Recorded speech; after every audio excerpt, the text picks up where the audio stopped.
Général Malika Serigne Ndiaye jël na ko demi-finale bu neex Général Malika Serigne Ndiaye Général Malika Serigne Ndiaye demi-finale bu neex lay doon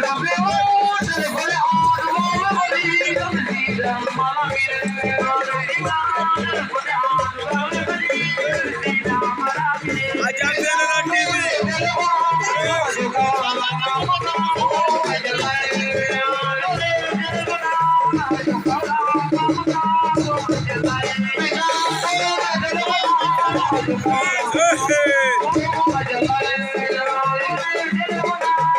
Aja ñu ngay bëre lu rëy war na ko dem nañ ca biir ni ñëw combat ba dina neex waaw ngay bëre lu rëy Général Malika Serigne Ndiaye demi-finale poids lourd bi ci Joal Général Malika dem na Serigne Ndiaye génne ko kañ seen a ngi noonu mooy xaar final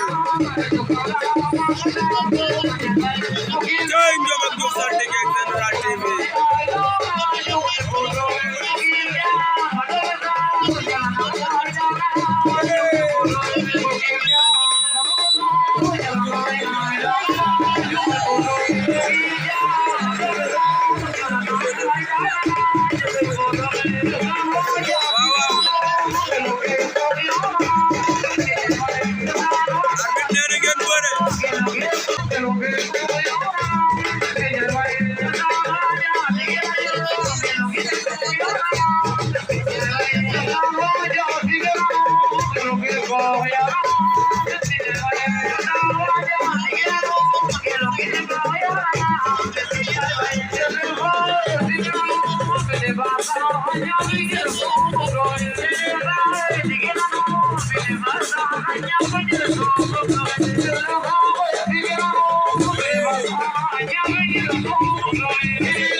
General TV